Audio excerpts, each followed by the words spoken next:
పర్లేదు, బాగుంది, ట్రై చేయండి. ఈ అద్భుతమైన నిర్మాణం ఇప్పుడు మనకి తెలంగాణలో ఉంది కదా. మనం ఒక జడల అల్లుకుంటూ వెళ్ళిపోవచ్చు రాయి లోపల. కళ్ళు మన వైపే చూస్తున్నట్లు అనిపిస్తుంది. అది ఎంతమంది మరణించారో. కాకతీయ కళా తోరణం ఉంది. మన ఏటూరు నగరం ఫారెస్ట్ లోకి ఎంటర్ అయింది. భలే అనిపిస్తుంది. చక్కగా అద్భుతం. అసలు చూడండి ఎలా ఉందో, ఎంత అందంగా ఉంది. ఎమ్మీగా ఉండే చేప. అందరికీ నమస్కారం. నేను మీ ఉమా. అందరూ ఎలా ఉన్నారు? చక్కగా నేను నా స్నేహితులు కలిసి ఒక మంచి ప్రయాణం చేయబోతున్నాం. బాయ్స్ ట్రిప్ అని చెప్పొచ్చు. ఇలా బాయ్స్ ట్రిప్ అంటే నాకు నేను ఫస్ట్ వెళ్ళిన ట్రిప్ గుర్తొస్తుంది. నా జీవితంలో నేను చెన్నై నుండి మనాలి వెళ్ళాను. ఒక 10 రోజులు ట్రిప్. 15,000 రూపాయలు అయింది నా ఖర్చు. అప్పుడు 10 years back. Every month 3,000 rupees save చేసుకుని వెళ్ళాం నేను నా ఫ్రెండ్స్. అప్పుడు అలా ఉండేది మన లైఫ్. అలాగే మన మిత్రులు కూడా పరిచయం చేసుకుందాం. ఇవాళ ఇక్కడ నుండి ఎక్కడికి వెళ్తున్నాము ఏంటనే ప్లాన్ ఏం లేదు. 2 రోజులు అయితే ఫుల్గా తిరగాలని అనుకున్నాము. అదిగోండి మనతో మన జానీ బ్రో కూడా జాయిన్ అయ్యారు. Hi bro, good morning. సంతోషంగా ఉంది, చాలా రోజుల తర్వాత మళ్ళీ మిమ్మల్ని కలుస్తున్నాను. Very good. అలాగే ఇవాళ మన మరొక మిత్రుడు కూడా జాయిన్ అవుతున్నారు నాతో. మన మిత్రుడి పేరు వచ్చి గౌతమ్, బ్రదర్ వచ్చి గుంటూరు. హాయ్ బ్రో, నమస్కారం. ఏంటి ఏమైనా చెప్పాలనుకుంటున్నారా? ముగ్గురికి పెళ్ళిళ్ళని వైఫుల్ని మాయ పెట్టి అందున స్టోరీ చెప్పి పారిపోయి వచ్చాం, ఎస్కేప్ అయ్యాము అని చెప్పొచ్చు. మంచి ఫ్రెండ్ మన గౌతమ్ బ్రో కూడా. నాకు లాస్ట్ 4 years నుండి 3.5 years అయింది బ్రో. 4 years అయిపోయిందా? Very good friend. ఫస్ట్ నన్ను ఫాలో చేస్తారు బ్రదర్, నన్ను సపోర్ట్ చేస్తారు. ఆ తర్వాత మెయిల్ ద్వారా పరిచయం. మంచి ఫ్రెండ్స్ బ్రో మేము. ఆ తర్వాత మీరు కూడా జాయిన్ అయ్యారు మా గ్రూప్లో. Really happy. చాలామంది అడుగుతున్నారు మళ్ళీ నేను ఇప్పుడు నా ప్రయాణం స్టార్ట్ చేస్తున్నానని. నేను 28వ తారీఖు స్టార్ట్ చేస్తున్నాను. ఈసారి లాంగ్ ట్రిప్ అని అనుకుంటున్నాను. హోమ్ సిక్ రాకూడదని మనస్ఫూర్తిగా కోరుకుంటున్నాను. రాకపోతే 3 నెలలు తిరగాలని చూస్తున్నాను. సౌత్ అమెరికా వెళ్తున్నాను కదా. ఫస్ట్ కంట్రీ వచ్చి నేను కొలంబియాలో దిగుతున్నాను. అప్పటి నుండి మిమ్మల్ని చక్కగా ఫుల్గా ఎంటర్టైన్ చేస్తాను. మనం ఫుల్ టైం వరల్డ్ ట్రావెలింగ్ చేస్తూ మీరు కూడా నాకు సజెస్ట్ చేయండి సౌత్ అమెరికాలో ఎలాంటి ప్రదేశాలు విజిట్ చేయొచ్చు అని చెప్పి. సరే, ఓకే, రైట్. ఏంటి బ్రో, ఎక్కడ పోదాం? ఫస్ట్ హైవే ఎక్కుదామా? ఆకలి 5 అయింది పొద్దున్నే సమయం. ఫస్ట్ టిఫిన్ కొడదామా? టిఫిన్ కొట్టాల్సిందే. అంటే కొట్టాలా? కడుపులో ఎలుకలు తిరుగుతున్నాయి అంట. Okay, right. Present Hyderabad LB నగర్లో ఉన్నాం. ఇక్కడ మొదలైంది ప్రయాణం. ఇప్పుడే ఆయిల్ ట్యాంక్ కూడా ఫిల్ చేసుకున్నాం. 55 లీటర్లు పట్టింది. కరెక్ట్గా కొట్టించేటప్పుడు కారులో కేవలం 21 కిలోమీటర్లు వెళ్ళే రేంజ్ ఫ్యూలే ఉంది. అది సంగతి. ఆల్మోస్ట్ 5,600 రూపాయలు ఎంత అయింది బిల్లు మనకి. బాగుంది, ఏరియా చాలా బాగుంది. చక్కగా మొక్కలు అంతా ఉండి ఇరువైపులా. కొంచెం బయట రోడ్డు మీద కార్లు పెట్టడం వల్ల కొంచెం కంజెస్టెడ్గానే అనిపిస్తుంది కొన్ని ప్రదేశాల్లో. వరంగల్ వెళ్దామని అనుకుంటున్నాము. 141 కిలోమీటర్లు ఉంది ఎల్బీ నగర్ నుండి. 2.5 గంటల సమయం పడుతుందంట. ఈజీగా మేము టిఫిన్లు చేసి బ్రేక్స్ తీసుకొని సరదాగా మాట్లాడుకుంటూ ప్రయాణం ముందుకు వెళ్తాం కాబట్టి 3.5 గంటలు పడుతుంది. హోటల్ వివేరా దగ్గర ఆగాము, కానీ అది 6:40కి ఓపెన్ చేస్తారంట. మన వాళ్ళకి బాగా ఆకలేస్తుంది, నాకు కూడా. ఇక మధ్యలో ఒక కాఫీ బ్రేక్ తీసుకున్నాం. Madras filter coffee. ఇక్కడ ఒక్క కాఫీ కొట్టేసి ముందుకు ప్రయాణం సాగిద్దాం. మనవాడు లాస్ట్ టైం వచ్చినప్పుడు తాగాడంట. ఇక్కడ చాలా బాగుంటుందంట. కాఫీ తాగుదాం, ఒకసారి టేస్ట్ చేద్దాం. బాగానుంది. బాగుంటుంది. పర్లేదు, బాగుంది, ట్రై చేయండి. బట్ నేను టీలు కాఫీలు మానేశాను. మార్నింగ్ పెద్దగా ట్రాఫిక్ లేదు. చక్కగా అసలు ఇరువైపులా గ్రీనరీగా ఉండి ఏదో ఒక ఫారెస్ట్లో ట్రావెల్ చేస్తున్నట్లు అనిపిస్తుంది. ఇంకా 20 కిలోమీటర్లు ఉంది మనం వరంగల్ రీచ్ అవ్వడానికి. మన వరంగల్ వచ్చేసాం. చాలా ఎక్సైటెడ్గా ఉన్నాను. ఎందుకంటే ఎప్పుడో చిన్నప్పుడు పుస్తకాల్లో చదువుకున్న ఈ అద్భుతమైన ప్రదేశాన్ని చూడటానికి ఇప్పుడు కుదిరింది మనకి. 1000 పిల్లర్ టెంపుల్ అని చెప్పి రాసుంది చూడొచ్చు. అలాగే వెనకంతా కూడా కొండ ఉంది. కొండ ముందు ఉంది టెంపుల్. లోపలికి వెళ్ళి ఆల్రెడీ మీ అందరూ చాలామంది ఈ ప్రదేశాన్ని విజిట్ చేసే ఉంటారని అనుకుంటున్నాను. నేను నేర్చుకోవడానికి వచ్చాను. నేను తెలుసుకున్నది మీతో షేర్ చేసుకుంటాను. ఈ అద్భుతమైన గుడి కాకతీయులు నిర్మించారు. కరెక్ట్గా 860 సంవత్సరాల క్రితం, కరెక్ట్గా 1163వ సంవత్సరంలో. అద్భుతంగా ఉంది. ఇప్పుడు దాకా నేను చూసిన గుళ్ళు వేరు, ఇది వేరు. అసలు అప్పుడు ఆ కాలంలో ఎలాంటి టెక్నాలజీ కూడా లేదు. అందంగా రాతి మీద శిల్పాలు అసలు చక్కగా చెక్కారు, చూడొచ్చు. అలాగే మనం టెంపుల్ని అవతల పక్కకి వెళ్ళి కూడా మొత్తం చక్కగా చూసుకుందాం. ఈ అద్భుతమైన నిర్మాణం ఇప్పుడు మనకి తెలంగాణలో ఉంది కదా. ఒకప్పుడు కాకతీయులు పరిపాలించిన ప్రదేశం ఇదంతా కూడా. ఈ గుడిని కూడా నిర్మించింది కూడా కాకతీయ రాజులు. చాలా వరకు ఇక్కడికి వచ్చిన భక్తులు అందరూ కూడా ఈ గుడిని 1000 పిల్లర్ టెంపుల్ అని పిలుస్తారు. కానీ దీని అసలు పేరు వచ్చి రుద్రేశ్వర ఆలయం అని పిలుస్తారు. ఈ గుడి లోపల మనం చూసుకుంటే 3 దేవతల్ని చూసుకోవచ్చు. శివుడు, విష్ణువు, సూర్యుడు. ఇది కాకతీయులు 1163లో ప్రతిష్ఠించినటువంటి దేవాలయము. సుమారు 1000 సంవత్సరాలు అవుతుంది దేవస్థానం కట్టి. ఈ దేవాలయము ముందుగా రుద్రదేవ మహారాజు కట్టించారు. కాకతీయులు ముందుగా జైన మతస్థులుగా ఉండేది. తర్వాత శైవ మతం తీసుకొని కాకతీయులుగా పేరు మార్చుకొని ఒకటే దేవాలయంలో 3 ఆలయాలు, శివాలయము, విష్ణువాలయము, సూర్యాలయం కట్టినటువంటి ఏకైక ఆలయం భారతదేశంలోనే మొట్టమొదటిది. అయితే ఇక్కడ శివాలయం ఎదురుగా సూర్యుడు, అలాగే విష్ణువాలయం ఎక్కడైనా గరుత్మంతుడు ఉంటాడు వాహనం. కానీ ఇక్కడ 3 దేవత ఒకటే వాహనంగా విష్ణువాలయం ఎదురుగా నందీశ్వరుని పెట్టడం జరిగింది. నంది చూపులు అనేది సూర్యాలయంకే ఉంటాయి, నంది చెవులు అనేది శివాలయంకే ఉంటాయి. అలాగే అలంకార ప్రియో విష్ణు, అభిషేక ప్రియో శివ. కాబట్టి అలంకారప్రాయమైనటువంటి ఆ విష్ణుమూర్తికి నిత్య కళ్యాణం పచ్చతోరణంగా ఉండాలని విష్ణుమూర్తికి ఎదురుగా కళ్యాణ మండపం అని కట్టుకోవడం జరిగింది. ఆ కళ్యాణ మండపం 400 స్తంభాలతో ఉంటుంది. ఇది ప్రధాన దేవాలయం 600 స్తంభాల దేవాలయం ఉంటుంది. ఇది ఇక్కడ గోడలు అనేది ఉండదు. ఒకదాని పిల్లర్ దూర్చేసి అటాచ్డ్ పిల్లర్స్గా నిర్మించడం జరిగింది. అయితే ఇది కట్టిన తర్వాత సుమారు 600 సంవత్సరాల తర్వాత 5 సార్లు దండయాత్రకు వస్తే ఇక్కడ ప్రతాపరుద్ర రాజు ఉండేవారు. ఆయనే విజయాన్ని సాధించారు. 6వసారి అపరాత్రి వచ్చినప్పుడు అల్లావుద్దీన్ ఖిల్జీ మహమ్మద్ ఆయన సైన్యంతో అపరాత్రి వచ్చినప్పుడు ఇక్కడ విష్ణుమూర్తిని యొక్క విగ్రహము, సూర్యదేవుని యొక్క విగ్రహాన్ని ధ్వంసం చేసి తీసుకెళ్ళడం జరిగింది. కాబట్టి ఆ దేవాలయం విగ్రహాలు లేవు, కానీ గుళ్ళు మాత్రం ఉన్నాయి. సుప్రీంకోర్టు గైడెన్స్ ప్రకారం విగ్రహాలు పెట్టాలంటే పురాశోక యొక్క అనుమతి ద్వారా జరుగుతుంది. కాబట్టి అవి పునఃప్రతిష్ఠ అనేది చేయలేదు. శివాలయం మాత్రం 1000 సంవత్సరాల నుంచి ఉన్నది. 1000 సంవత్సరాల నుంచి వరంగల్ నరగు ఇంత చరిత్ర ఉన్నది అంటే కేవలం అది శివుని వల్లనే. కాకతీయులు మొదటి కట్టినటువంటి గుడి మాత్రం 1000 స్తంభాల దేవాలయం. స్వామివారిని ఇక్కడ మనం చూసుకున్నట్టుగా అయితే 8.5 అడుగులు ఉంటారు. ఎక్కడ మన భారతదేశంలో చూసి ఉండము. కేవలం లింగాకారం పెద్దగున్నటువంటి బృహదీశ్వర ఆలయం, తంజావూరు ఇటువంటి లింగాలు ఉన్నాయి. కానీ అమ్మవారి సమేతంగా శ్రీచక్రం కింద, శ్రీచక్రం మీద శివలింగము, అలాగే బ్రహ్మసూత్రం కింద లింగం మీద మన గీతలు ఉంటాయి. ఇటువంటి లింగాలు మనం పూజించినా దర్శించినా 108 సార్లు చేసినటువంటి ఫలితం ఉంటుంది. అలాగే భారతదేశంలో మనం ఎక్కడా చూసున్నాం, శివునికి ఇక్కడ సూర్యరశ్మి అనేది నేరుగా దేవుడి మీద పడుతుంది. సూర్యోదయం శివాలయంలో, సూర్యాస్తమయం సూర్యాలయంలో జరుగుతుంది. అలాగే శివకేశవుల భేదం లేకుండా ఇక్కడ శివునికి నిలువునామం పెట్టడం కూడా జరుగుతుంది. కనీసం బొట్టు చూసైనా మన ప్రజలలో మారుతారు, మార్పు అనేది వస్తుంది. దేవుడు అనేవారు అనేక రూపాల్లో మనకు దర్శనమిస్తాడు, కానీ పరమాత్మ అనేవాడు ఒక్కడే అనేది కూడా ఇక్కడ కట్టుకోవడం జరిగింది. ముఖ్యంగా శిల్పకళా నైపుణ్యత, ఎటువంటి మిషన్ పరికరం లేకుండా చేతి సాయంతో 78 సంవత్సరాలు చెక్కినటువంటిది.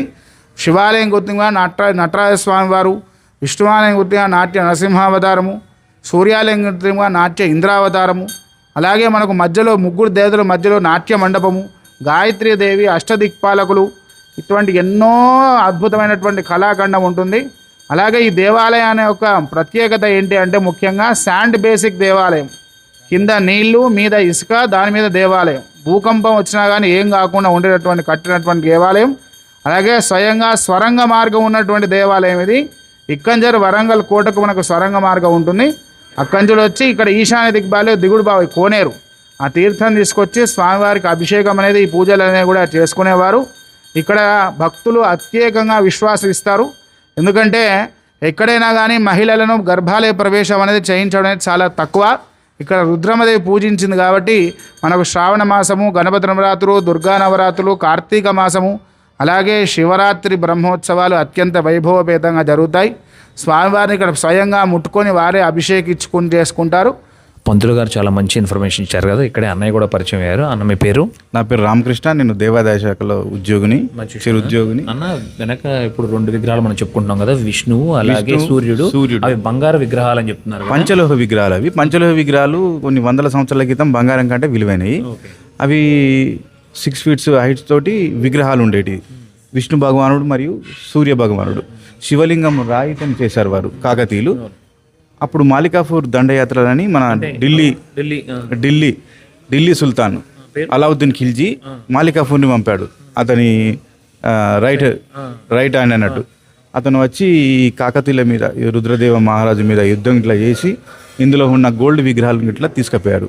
ఇప్పుడు మనకు చూసినట్టయితే శివలింగం చాలా హైట్ ఉంటుంది ఇక్కడ. కాకతీయులు ఆజానుబాహులు, చాలా హైట్ ఉండేవారు వాళ్ళు. అందుకనే మీరు ఎక్కే మెట్లు కానీ, ఆ దాటే కింద గడపలు కానీ, శివలింగం కానీ చాలా హైట్ ఉంటుంది. ఇప్పుడు మనం అభిషేకం చేయాలంటే ఒక స్టాండ్స్ మీదకి ఎక్కి చేయాల్సి వస్తుంది.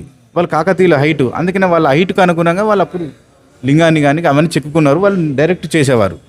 ఇది ఒకటే రాయి కాదు, 100 రాళ్ళు ఇవి. 100 రాళ్ళను ఎలాంటి సిమెంట్ కానీ, ఐరన్ కానీ, డంగు సున్నం కానీ, సీసము కానీ ఇది దీనిలో ఏం వాడలేదు. ఇంటర్లాక్ సిస్టమ్ అంతే. ఒకదాని మీద ఒకటి పేర్చిలు. రాయి అనేది చాలా బరువు ఉంటుంది. గ్రానైట్ అని మామూలు డోలరైట్ రెండు వాడారు. మెయిన్ వాటికి గ్రానైట్ వాడారు, మిగతా దానికి వైట్ వాడారు. ఇప్పుడు ఈ పిల్లర్ చూసినట్టయితే కింది భాగం నుంచి పై భాగం వరకు ఇది ఒకే రాయిలో చెక్కినట్టు మనకు మొత్తం పెద్ద స్తంభం ఒకే రాయిలో కనబడుతుంది. కానీ ఇవన్నీ డిఫరెంట్ స్టోన్స్, ఓన్లీ గ్రావిటీ మీదనే ఒకదాని మీద ఒకటి పెట్టి ఉంది. ఇవి 5 రాళ్ళు, 5 విడి భాగాలు. దీనిలో చూసినట్లయితే ఇది ఒక రాయి, ఈ భాగం వరకు ఒకటి, దీని నుంచి ఆ స్మాల్ రౌండ్ వరకు కూర్చుడు లేదు అంతే. ఒక్కదాని మీద ఒకటి పేర్చిళ్ళు అంతే. ఇట్లా స్టోన్ బై స్టోన్ ఉంటుంది అంతే. స్మాల్ రౌండ్ వరకు ఇది. రెండోది కొద్దిగా పెద్దది, మూడోది రౌండ్, నాలుగోది స్క్వేరు, ఆ పైన సపోర్ట్ ఒకటి, ఐదోది. ఒకదాని మీద ఒకటి పేర్చి దాని మీద అడ్డ భీములు ఇచ్చారు, పైన కప్పిచ్చారు అంతే. తీస్తే క్రేన్లతో తీసి మనం ఒక గ్రౌండ్లో పెట్టచ్చు.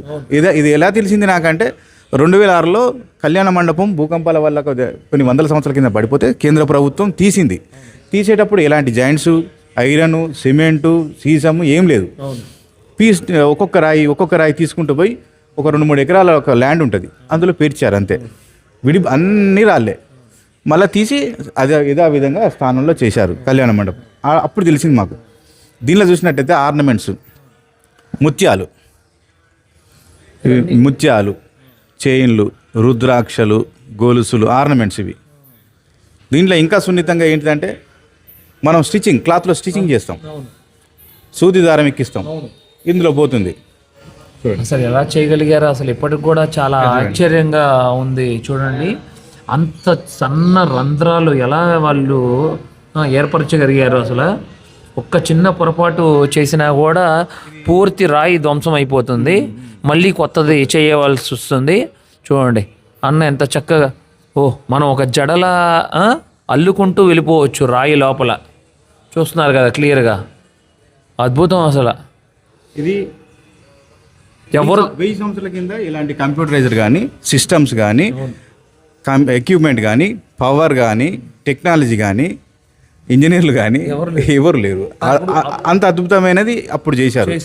ఇప్పుడు ఇంత టెక్నాలజీ, ఇంత ఎక్విప్మెంట్స్, ఇంత ఇంజనీర్లు, పవరు, థ్రెడ్స్, లీడ్స్, ఇంత ఏంటిది 3D ఉండే కూడా ఇది చేయలేకపోతున్నారు.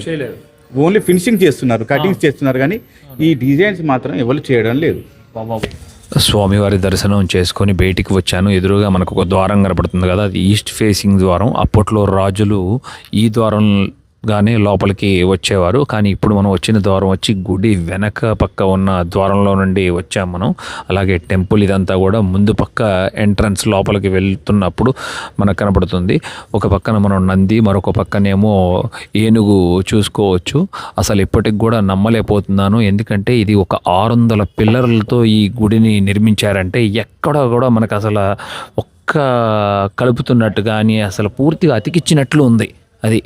కానీ అవన్నీ కూడా ఎన్నో వేల సంఖ్యల్లో విడి భాగాలంట ఇక్కడ మనం చూస్తున్న ప్రతి ఒక్కటి. అది ఇప్పుడే అన్న వివరించారు కదా, ఒక పిల్లర్ వచ్చే 5 భాగాలు ఉంది. అది గుడికి మళ్ళీ లెఫ్ట్ సైడ్లో మనం గమనించినప్పుడు అప్పట్లో కాకతీయ రాజులు ఉండేవారు కదా, ఇక్కడ నుండి 7 కిలోమీటర్ల దూరంలో కోట ఉండేదంట. కానీ ఇప్పుడు దాకా వీళ్ళు కూడా చూసింది లేదు. కానీ కింద మనకి అండర్ గ్రౌండ్ టన్నల్ ఉన్నట్లుగా చెప్తున్నారు. అది ఎంతవరకు నిజం అనేది ఎవరికీ తెలియదు. అప్పట్లో రాజులు ఆ టన్నల్ ఆధారంగా తీసుకుని ఇక్కడికి వచ్చేవారు, స్వామివారి దర్శనం చేసుకుని మళ్ళీ వెనక అదే టన్నల్ ద్వారా రాజకోటకి వెళ్ళిపోయేవారు. ఇదంతా కూడా పూర్తిగా అడవి ప్రాంతం అని చెప్తున్నారు. అలాగే స్వామివారికి అభిషేకం చేయటానికి ఇక్కడే మనకి రైట్ సైడ్లో చూసుకుంటే ఒక కోనేరు కూడా ఉంటుంది. ఎదురుగా మనకు కనపడుతుంది, చూస్తున్నారు కదా, అదే ఒక కోనేరు. గుడికి ఎదురుగానే మనకి ఏకశిల ఒక నంది ఉంటుంది. అద్భుతంగా చెక్కారు, చూడొచ్చు. అదే చెప్పారు కదా, కరెక్ట్గా విష్ణుమూర్తికి ఎదురుగా ఉంటుంది ఈ నంది. శివలింగానికి ఎదురుగా కాదు. అలాగే ఈ నందిని కూడా చాలా వరకు పూర్తిగా ధ్వంసం చేశారు. ఇది చూస్తున్నారు కదా, చెవులు ధ్వంసం చేశారు. అలాగే ఈ కాలు కూడా. ఇప్పుడు మనం చూస్తున్నది ఈ కాల్ వచ్చి 2024లో కానీ 23లో కానీ మళ్ళీ గవర్నమెంట్ వాళ్ళు ఫిక్స్ చేశారంట. అట్లాగే చూడండి, ఆ నంది అప్పట్లో వాళ్ళు చేసిన నరాలు కూడా మనకి ఎంత చక్కగా కనబడుతున్నాయో. ఒక కన్ను ఏమో ఈస్ట్ ఫేసింగ్ డోర్ని గమనిస్తూ ఉంది నంది, మరొక కన్ను ఏమో గుడిని గమనించుకుంటూ ఉంది. వర్షం మూవీ ప్రతి ఒక్కళ్ళు మీరు చూసే ఉంటారు, ప్రభాస్ త్రిష. ఆ సినిమాలో కొన్ని సన్నివేశాలు ఇక్కడే చిత్రీకరించారు, కరెక్ట్గా ఈ నంది దగ్గర. అలాగే అప్పట్లో ధ్వంసం చేసిన రాజులు అదిగోండి ఆ తోకను కూడా ధ్వంసం చేశారు పూర్తిగా. ఇదంతా కూడా తర్వాత పెట్టినది. అవన్నీ కూడా మనం చూసి ఊహించుకోవచ్చు. ఒకప్పుడు పూర్వం నందిని ఎంత అందంగా అలంకరించేవారో. ఒక పక్కన ముందు గంటలు, తాళ్ళు, అలాగే ఆభరణాలు కనబడుతూ ఉన్నాయి, చూడొచ్చు వెనకంతా కూడా. ఈ నంది కూడా మీరు మళ్ళీ ఆ కళ్ళు కూడా గమనించండి. నేను కెమెరా ఎటువైపు తిప్పితే ఆ కళ్ళు మన వైపే చూస్తున్నట్లు అనిపిస్తుంది. ఇక్కడ మనకి హోల్స్ కనపడట్లేదు కదా, చూడండి ఒక తోరణం లాగా ఏర్పరిచారు గుడికి చుట్టూతా కూడా. ఇక్కడ మనకి ఇంకా క్లియర్గా అర్థమవుతుంది, చూడండి తోరణం హోల్. అలా ఎంత చిన్న పొరపాటు చెప్పాగా మీకు, పూర్తిగా రాయి ధ్వంసం అయిపోతుంది. ఆ షైనింగ్ కూడా ఎంత అద్భుతంగా ఉందో అసలు చూడొచ్చు. ఆ ఫినిషింగ్, గొప్ప చరిత్ర ఉన్న ఈ గుడిని సందర్శించడం చాలా సంతోషంగా ఉంది. ఒక పక్కన గుడి, అలాగే మధ్యలో నంది. ఇటువైపు మనం లెఫ్ట్ సైడ్లో చూసుకున్నప్పుడు ఇదిగోండి మనకి కళ్యాణ మండపం కనబడుతుంది. ఇక్కడ స్వామివారి కళ్యాణాలన్నీ కూడా ఈ మండపంలో జరుగుతాయి. కానీ ఇప్పుడు మనకి లోపలికి వెళ్ళటానికి ప్రవేశం లేదు, ఎందుకంటే రెనోవేషన్ జరుగుతుందంట. ఎప్పుడు కూలిపోయిందనేది తెలియదు, కానీ కొన్ని వందల సంవత్సరాల క్రితం ఇదంతా కూడా పూర్తిగా కూలిపోయింది. 2006 సంవత్సరంలో ఇదంతా కూడా రాళ్ళంతా కూడా తీసి ఒక ప్రదేశంలో పెట్టి తర్వాత మళ్ళీ దీన్ని నిర్మించారని చెప్తున్నారు. 18 సంవత్సరాలు పట్టిందంట మళ్ళీ దీన్ని ఇలాగా నిర్మించడానికి. ఇదంతా కోనేరు గమనించవచ్చు. అసలు ఎప్పుడు ఈ నీరు అయితే ఇంకిపోలేదని చెప్తున్నారు. ఈ కోనేరులో కనీసం 50 అడుగులు లోతు ఉంటుందంట. చాలా వరకు తాబేళ్ళు కనబడుతున్నాయి, కనీసం 100 పైగా. ఫైనల్గా వరంగల్ కోట లొకేషన్ దగ్గరకు వచ్చేసాను. చుట్టూతా పల్లెటూరు గమనించవచ్చు. అలాగే ఎదురు గమనించండి, పెద్ద పెద్ద ప్రహరీ గోడలు గమనించవచ్చు. ఒకప్పుడు ఈ రాతి గోడలకి ముందు ఒక మట్టి గోడలు కూడా ఉండేవంట, కనీసం 50-60 అడుగులు ఎత్తు ఉండేవని చెప్తున్నారు. ఇదిగోండి, లోపలికి ప్రవేశించడం అంటే అంత ఈజీ అయిన పని కాదు. ఆ మట్టి గోడ దాటుకున్న తర్వాత మళ్ళీ ఈ రాతి గోడ ప్రహరీ వస్తుంది. ఇదిగోండి, ఇలాంటి ద్వారాలు ఉంటాయి. ద్వారాలు మెలికలు తిరుగుతూ ఉంటాయి. కానీ చూడండి, కాలం జరిగే కొద్దికి రాజ్యాలు పోయినాయి, రాజులు పోయారు. ఇప్పుడు మనం ఇది 3వ ద్వారంలో ఎంటర్ అవుతున్నాం. ఎదురుగా మళ్ళీ మరొక ద్వారం చూడండి. ఇదంతా కూడా సైనికులు ఉండేవారు. అంత ఈజీ కాదు ఇలాంటి పెద్ద పెద్ద కోటలన్నీ దాడి చేయాలంటే. అలాగే ఇటువైపు మళ్ళీ లోపలికి రాగానే మనం చూడొచ్చు, మొత్తం పూర్తిగా పల్లెటూరు ఏర్పడింది. చూడండి, అసలు ఆశ్చర్యపోయాను నేను.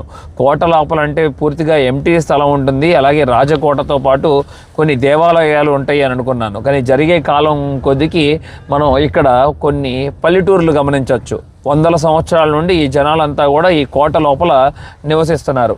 చుట్టూ 4 ద్వారాలు ఉంటాయి. ఇప్పుడు మనం ఒక ద్వారంలో నుండి లోపలికి ఎంట్రీ అయ్యాము.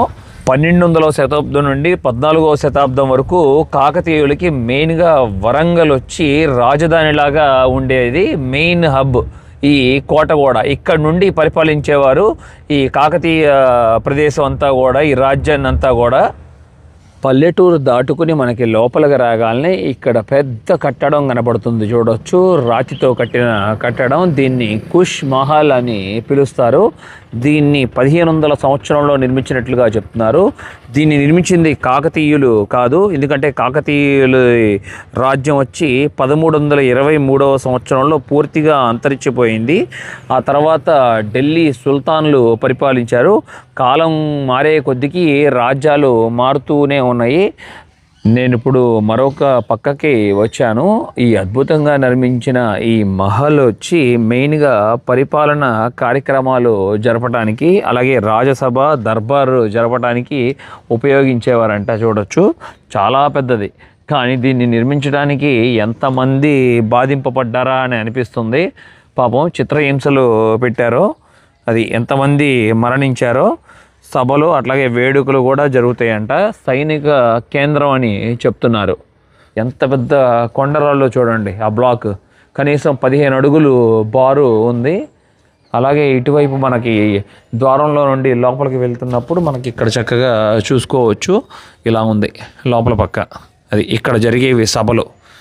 దేవతల విగ్రహాలన్నీ కూడా చూడొచ్చు. తలలు ఎలా పగలగొట్టారో అది ఒకప్పుడు జరిగినది. ఇదంతా కూడా ధ్వంసం చేసినది ఇది. ఇలాంటి మహల్ కట్టినప్పుడు వీళ్ళు తప్పకుండా ఫౌంటైన్ అనేది నిర్మించేవారు. ఈ మధ్యలో వాటర్ ఫౌంటైన్ ఉంది. ఇరువైపులా కూడా మనకి ఓపెన్ గేట్స్ లాగా ఉన్నాయి చూడండి. ఒక 5 గేట్లు ఉన్నాయి ఇరువైపులా. ఎంత అద్భుతంగా చెక్కిన రాతి మీద శిల్పాల బొమ్మలన్నీ కూడా మనం ఇక్కడ చూడొచ్చు. అన్నీ ఇక్కడ కరెక్ట్గా ఈ మహల్ ముందు వీళ్ళు పెట్టారు. అయ్యయ్యా, చూడండి ఎంతవరకు డ్యామేజ్ చేశారో చూసారా. అలాగా ఉండేది అందమైన బొమ్మలు ఇక్కడ కూడా పూర్తిగా ధ్వంసమయ్యి ఉన్నాయి. అలాగే రాతి మీద రాసిన అక్షరాలు కూడా మనకి కనబడుతున్నాయి, చూడొచ్చు. ఎలా గోపురం లాగా ఉందో చూస్తున్నారు కదా. గోపురం మీద అలాగే దేవతల బొమ్మలు.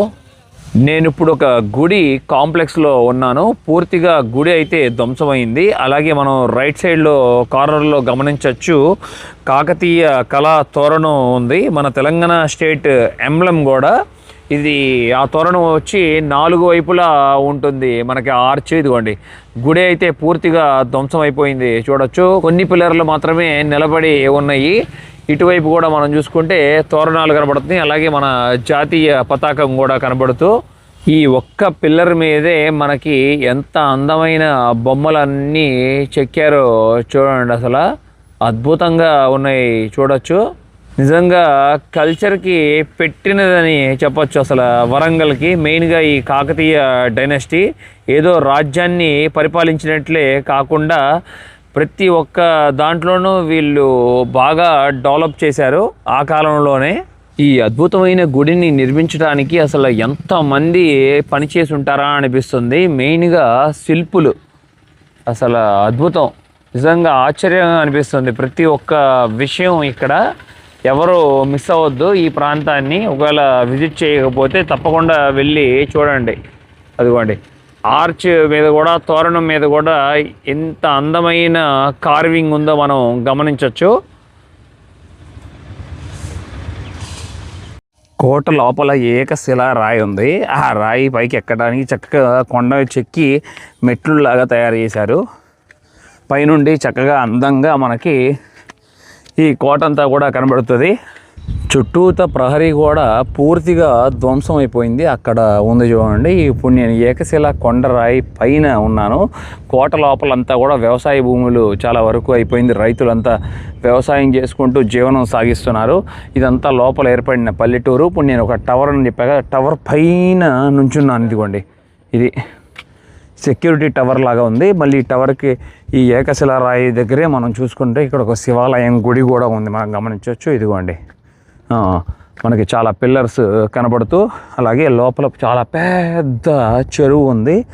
ఈ కోట లోపల ఉండి నివసించే వాళ్ళకి నీరు అనేది చాలా అవసరం కాబట్టి దీన్ని ఇలా నిర్మించుకున్నారని అనుకుంటున్నాను. చాలా అద్భుతమైన పెద్ద చెరువు. చుట్టూతా కనీసం 4-5 కిలోమీటర్ల రేడియస్ వరకు ఇక్కడ నుండి వ్యూ క్లియర్గా తెలుస్తుంది. ఎవరైనా వీళ్ళ మీదకి దండయాత్ర వచ్చినప్పుడు చాలా ఈజీగా అర్థం అవటానికి కొండ మీద నిర్మించుకున్నారు. ఇప్పుడు ఇక వరంగల్ నుండి బయలుదేరి భగోతా వాటర్ ఫాల్స్కి వెళ్దాం అనుకున్నాం, కానీ చాలా లేట్ అయిపోయింది.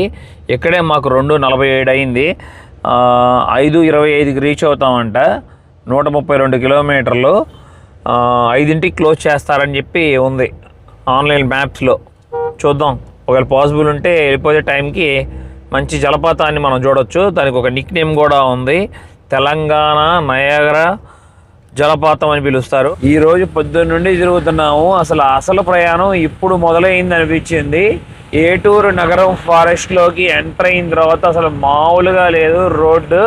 భలే అనిపిస్తుంది. చక్కగా దారి పొడుగునా మనకి జంతువులు కనబడుతూ, పక్షులు కనబడుతూ, ఇరువైపులా దట్టమైన అడవి. కోతులు అయితే చెప్పవసరం లేదు, వేల సంఖ్యల్లో కనబడుతున్నాయి.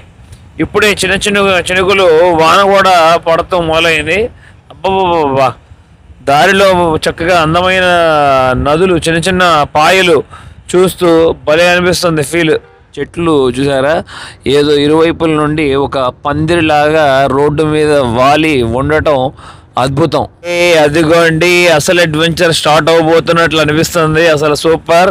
దట్టమైన అడవి దాటుకొని ఇప్పుడు గోదావరి మీద బ్రిడ్జ్ మీద ప్రయాణం చేసుకుంటూ ముందుకి వెళ్తున్నాము.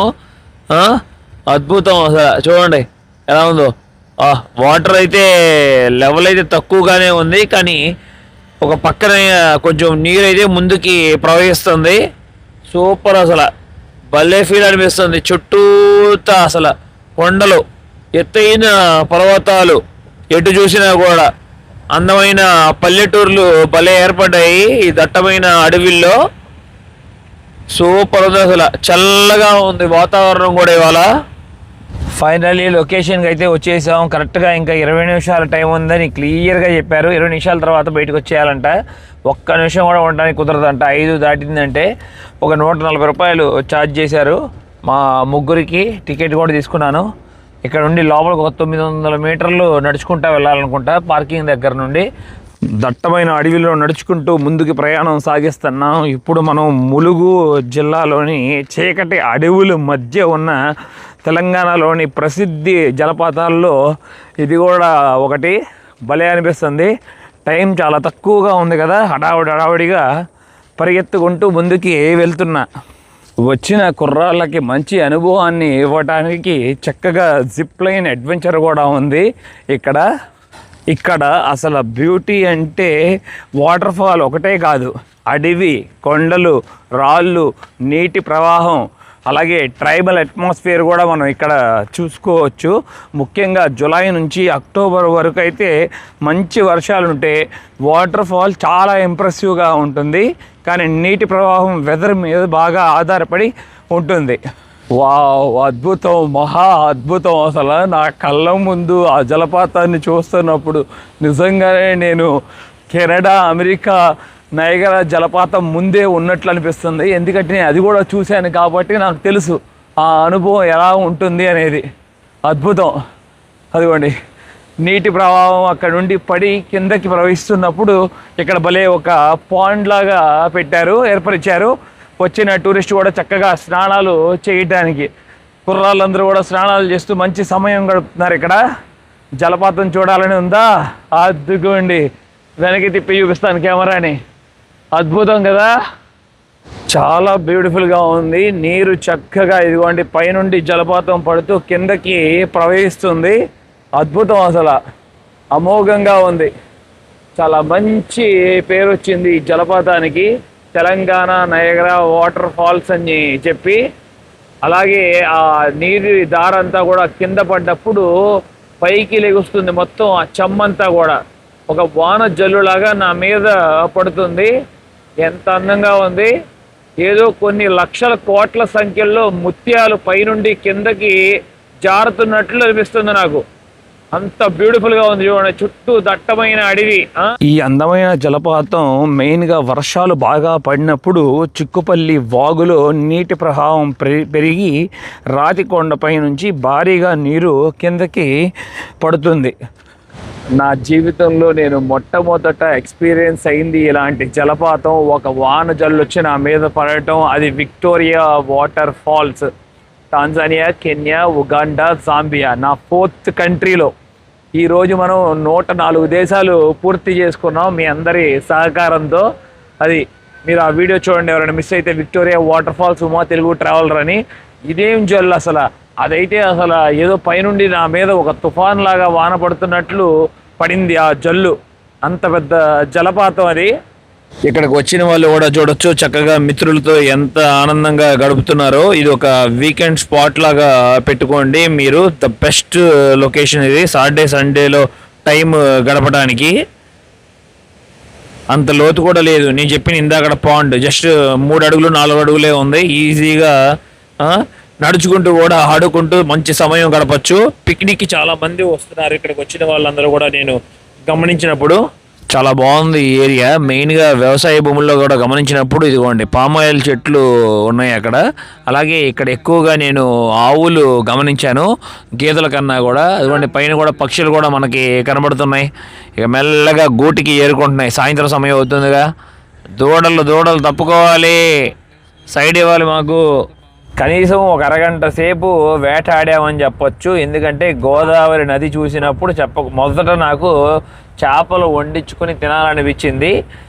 వండే ప్రదేశం కూడా దొరికింది మనకి, అది కూడా మీకు చూపిస్తాను. కానీ ఆవిడ ఏమంటుందంటే మీకు ఫ్రెష్ చేప కావాలనుకుంటే నది ఒడ్డుకి దగ్గరికి వెళ్ళి లేకపోతే సంతలో కానీ చేపలు తెచ్చుకోండి అని ఉంది.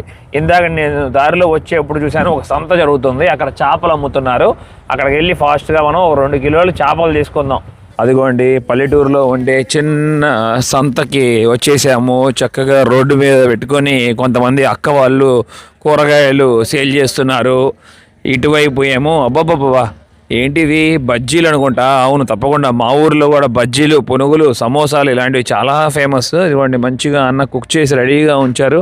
పల్లెటూరులో వచ్చిన వాళ్ళందరూ కూడా కొనుక్కుంటున్నారు కాయగూరలు కనబడుతూ. అలాగే గోదావరి నది దగ్గరగా ఉంది కదా, అందుకనే అనుకుంటా ఎండు చేపలు, ఎండు రొయ్యలు బాగా ఎక్కువగా మనం ఇక్కడ గమనించవచ్చు. చాలా బాగుంది. అలాగే అబ్బాబాబా చుట్ట, ఇక్కడ పొగాకు కూడా చాలా ఫేమస్ అనుకుంటా. పొగాకు వాసన బాగా వస్తుంది. ఆ చివరికి వెళ్ళి ఫాస్ట్గా వెళ్ళి మనం చేప కొనుక్కుందాం, లేకపోతే చేపలు అయిపోయేలాగా ఉన్నాయి. మొత్తం ట్రైబల్ పీపుల్ లాగా ఉన్నారు తెలుస్తుంది. ఇక్కడ వాళ్ళ వస్త్రధారణ కూడా నేను చూసినప్పుడు కొంతమందిది. అదిగోండి ఇక్కడ చేపలు 2 తీసుకుంటున్నాము. రవ్వ అని పిలుస్తారంట. 1 కిలో 200 రూపాయలు ఛార్జ్ చేస్తున్నారు అన్నవాళ్ళు ఇక్కడ. గోదావరి చేపలే కదక్క, 340. అక్క ఆల్రెడీ ఏంటక్క బేరం ఏమైనా ఉందా అక్క? బేరాలు ఏం లేవా? ఓకే సరే అక్క, క్లీన్ చేసి ఇవ్వండి మంచిగా, నాకు చక్కగా ఫ్రై చేసుకొని తినడానికి. ఫైనల్లీ చేపలు తీసుకున్నాం రెడీగా. ఇదిగోండి ప్యాకెట్ అయితే రెడీ అయిపోయింది. ఇక అక్క దగ్గరికి వెళ్ళి మంచిగా వండించుకుని ఒక కొమ్ముదామా. సూపర్ ఫన్గా ఉంది. వైజాగ్ కాలనీ కానీ, షిరిడి ట్రిప్, తిరుపతి ట్రిప్ ఈసారి చాలా బాగా ఎంజాయ్ చేశాను. మంచిగా ఫ్యామిలీతో, అలాగే మన స్నేహితులతో కూడా.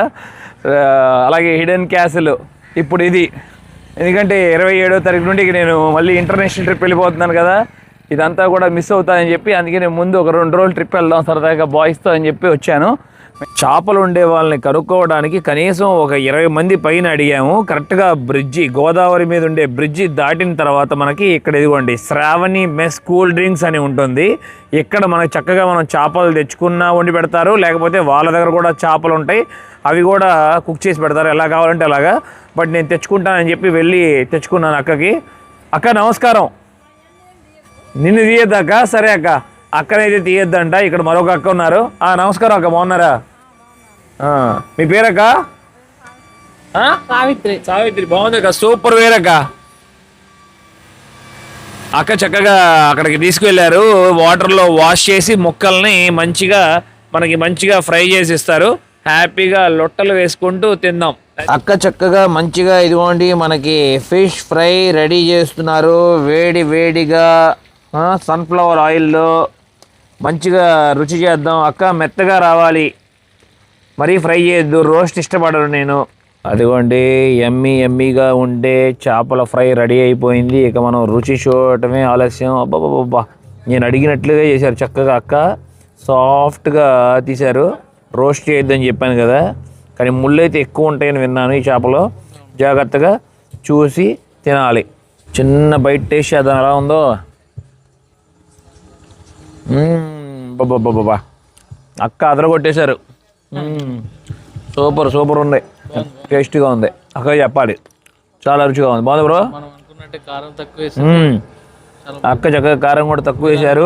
సాఫ్ట్ ఉంది. మెల్లగా దగ్గరలో ఉన్న ఏటూరు నాగారం చేరుకున్నాము. ఇది ఒక చిన్న టౌన్ అని చెప్పచ్చు. రెస్టారెంట్స్ ఉన్నాయి, అలాగే మంచి మంచి హోటల్స్ కూడా ఉన్నాయి. మాకు దొరికిన హోటల్ వచ్చి అశోక గ్రాండ్ అని ఉంది. డబుల్ బెడ్రూమ్ వచ్చి మన దగ్గర 2,500 రూపాయలు ఛార్జ్ చేస్తున్నారు. ఎక్స్ట్రా బెడ్కి ఏమో ఛార్జెస్ ఉంటాయి. అది మంచిగా లోపలికి వెళ్ళి రిలాక్స్ అవుదాం. రూమ్స్ వచ్చి సెకండ్ ఫ్లోర్లో ఉన్నాయి. ఇప్పుడే మాకు ఎక్స్ట్రా బెడ్ కూడా ఇచ్చారు. ఇదిగోండి బ్రదర్ సెట్ చేస్తున్నారు. అలాగా ఒక పెద్ద బెడ్ కింద ఎక్స్ట్రా బెడ్ ఉంది. ఇలా అడ్జస్ట్ అయ్యి మెల్లగా ఇక రెస్ట్ తీసుకుంటాము. ఇవాళ మా బాయ్స్ ట్రావెలింగ్ వచ్చి మీరు చాలా బాగా ఎంజాయ్ చేశారనుకుంటున్నాము. చాలా మంచి సమయం గడిపాము. మీకు కూడా మా ప్రయాణం నచ్చినట్టయితే లైక్, షేర్ అండ్ సబ్స్క్రైబ్ చేసుకోండి. నేను చాలా సపోర్ట్ చేసిన వారు అవుతారు. Thank you, love you all, bye bye.